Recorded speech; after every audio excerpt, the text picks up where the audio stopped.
आखिरकार कन्हैया कुमार कांग्रेस में शामिल हो गए, लेकिन जिग्नेश मेवानी अभी शामिल नहीं हुए हैं। उन्होंने कहा कि वे वैचारिक रूप से कांग्रेस के साथ हैं, देश भर में कांग्रेस के लिए काम करेंगे। कन्हैया कुमार ने कांग्रेस महासचिव के वेणुगोपाल व रणदीप सुरजेवाला की मौजूदगी में पार्टी की सदस्यता ली। इससे पहले कन्हैया कुमार व मेवानी राहुल गांधी से मिले।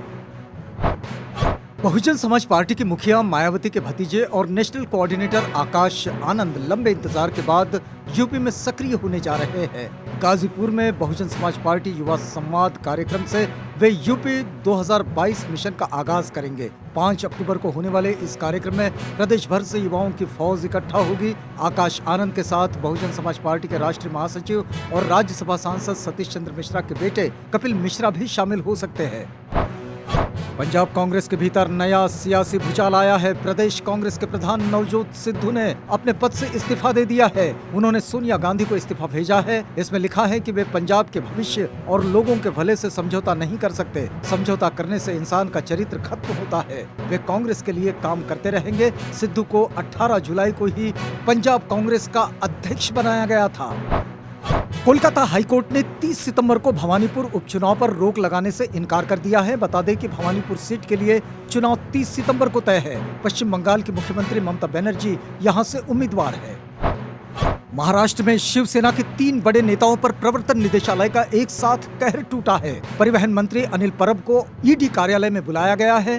सांसद भावना गवली की कंपनी में डायरेक्टर और उनके खास सहयोगी सईद खान को अरेस्ट कर लिया गया है। पूर्व सांसद आनंदराव अड़सूल के घर पर ईडी ने रेड मार दी है। पूछताछ के दौरान उनकी तबीयत खराब हो गई थी। उन्हें तुरंत एम्बुलेंस से अस्पताल ले जाया गया। वे अभी भी गोरेगांव के लाइफ केयर अस्पताल में भर्ती है। भारत सरकार ने वैक्सीन बनाने वाली company serum institute of India को 7 से 11 साल के बच्चों को कोरोना वैक्सीन के ट्रायल में एनरोल करने की इजाजत दे दी है। इन बच्चों पर अमेरिकी वैक्सीन निर्माता कंपनी नोवावैक्स की कोविड वैक्सीन का ट्रायल किया जाएगा, जिसे सीरम इंस्टीट्यूट कोवावैक्स के नाम से बना रहा है। अब तक केवल जायडस कैडिला की डीएनए आधारित कोरोना वैक्सीन को भारत में 12 साल और उससे ज्यादा उम्र के बच्चों पर इमरजेंसी इस्तेमाल की मंजूरी मिली है। चुनाव आयोग ने 14 राज्यों में उपचुनाव की तारीखों का ऐलान कर दिया है। 3 लोकसभा और 30 विधानसभा सीटों पर आगामी 30 अक्टूबर को उपचुनाव होंगे। उपचुनाव परिणाम 2 नवंबर को आएंगे। चुनाव आयोग ने कोरोना महामारी, बाढ़, त्योहारों, कुछ क्षेत्रों में ठंड की स्थिति, संबंधित राज्यों, केंद्र शासित प्रदेशों से प्रतिक्रिया की समीक्षा की और सभी तथ्यों और परिस्थितियों को ध्यान में रखते हुए उपचुनाव कराने की तारीख का निर्णय लिया है। आम आदमी पार्टी के नेतृत्व वाली सरकार छात्रों में देशभक्ति की भावना जगाने के लिए राष्ट्रीय राजधानी के सभी सरकारी स्कूलों में देशभक्ति पाठ्यक्रम लागू कर रही है। दिल्ली सचिवालय में अपने स्वतंत्रता दिवस के संबोधन के दौरान मुख्यमंत्री अरविंद केजरीवाल ने कहा था कि पाठ्यक्रम गतिविधि आधारित होगा और ये स्वतंत्रता सेनानी भगत सिंह को श्रद्धांजलि होगी। देश में कोरोना के 14,902 मामले दर्ज किए गए। यह 1 मार्च के बाद सबसे कम है। 1 मार्च को 12,270 लोगों की कोरोना रिपोर्ट पॉजिटिव आई थी। एक्टिव केस कम होकर सिर्फ 2,84,000 रह गए हैं। ये 194 दिनों में सबसे कम है। इससे पहले 18 मार्च को 2,68,000 एक्टिव केस थे। बीसीसीआई अध्यक्ष और पूर्व कप्तान सौरव गांगुली पर कोलकाता हाईकोर्ट ने 10,000 रुपये का जुर्माना लगाया है। सौरव गांगुली के साथ ही बंगाल सरकार और उसके आवास निगम हिडको पर भी 50,000 रुपये का जुर्माना लगाया गया है। मामला गलत तरह से जमीन आवंटन का है। पड़ोसी देश चीन फिर से भारत से लगे बॉर्डर पर सक्रिय हो गया है। 17 महीने पहले पूर्वी लद्दाख में हुई मुठभेड़ के बाद एक बार फिर से चीन सीमा रेखा के पास अपनी सेना के लिए बंकर बना रहा है। इंटेलिजेंस रिपोर्ट के मुताबिक चीन ने पूर्वी लद्दाख के सामने वास्तविक नियंत्रण रेखा के पास करीब 8 लोकेशन पर नए मॉड्यूलर कंटेनर यानी कि अस्थायी टेंट जैसी रहने की व्यवस्था की है। उत्तर कोरिया ने अपने पूर्वी तट से समुद्र में एक अज्ञात मिसाइल दागी है। इस बात की जानकारी दक्षिण कोरिया की सेना और जापान के अधिकारियों ने दी है। इनका कहना है कि ये बैलिस्टिक मिसाइल जैसी लग रही है। दक्षिण कोरिया की सेना ने बताया कि परमाणु हथियारों से लैस उत्तर कोरिया ने समुद्र में मिसाइल दागी है। उत्तर कोरिया अपने परमाणु कार्यक्रम के चलते अमेरिका और संयुक्त राष्ट्र के प्रतिबंधों का सामना कर रहा है।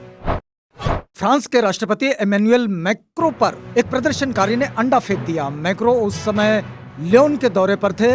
वे यहाँ फ्रांसीसी गैस्ट्रोनॉमी को बढ़ावा देने के लिए पहुंचे थे। इसी दौरान एक शख्स ने विवे ला रिवॉल्यूशन का नारा लगाते हुए मैक्रो पर अंडा फेंक मारा।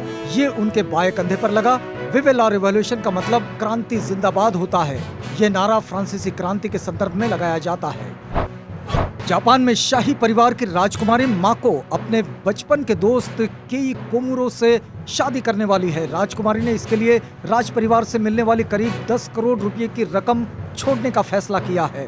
राजकुमारी माको बचपन में साथ पढ़ने वाले मंगेतर के आम आदमी होने के कारण शाही परिवार के सदस्य होने का दर्जा छोड़ रही है। यूएई के दुबई में देश का दूसरा हिंदू मंदिर बनने जा रहा है। इसका काम इन दिनों जोरों पर चल रहा है। ये अबुधाबी में बन रहे BAPS हिंदू मंदिर के बाद दूसरा भव्य मंदिर होगा। 82,000 वर्ग फुट में बन रहे इस मंदिर में 15 हिंदू देवी देवताओं को स्थापित किया जाएगा।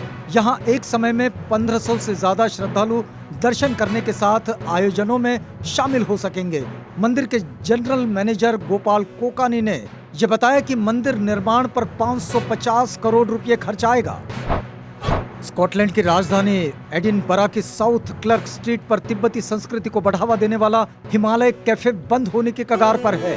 इसे बंद होने से बचाने के लिए तिब्बती धर्मगुरु दलाई लामा भी आगे आए हैं। उन्होंने कैफे को बचाने के लिए शुरू हुए फंड रेजिंग अभियान को समर्थन दिया है। मसूरी में पैदा हुई रेका गावा ने दलाई लामा से मुलाकात के बाद ये कैफे खोला था। इस कैफे में मेडिटेशन के लिए अलग कमरा भी है।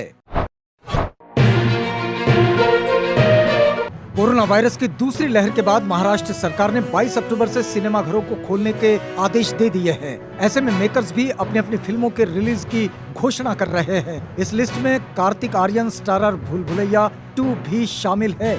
अब कार्तिक ने फिल्म का टीजर फैंस के सामने रिलीज कर दिया है। टीजर शेयर करते हुए कार्तिक ने लिखा है कि फिल्म आप नजदीकी सिनेमाघरों में देख सकते हैं। साउथ के सुपरस्टार विजय देवरकोंडा लंबे समय से अपनी अपकमिंग फिल्म लाइगर से चर्चा में बने हुए हैं। अब इस फिल्म से जुड़ी एक बड़ी खबर सामने आ रही है। फिल्म मेकर करण जौहर के प्रोडक्शन हाउस धर्मा प्रोडक्शंस ने एक वीडियो जारी कर बताया कि लाइगर में पॉपुलर बॉक्सर माइक टायसन भी नजर आने वाले हैं। माइक टायसन एक समय पर दुनिया के नंबर 1 हैवीवेट बॉक्सर रहे हैं।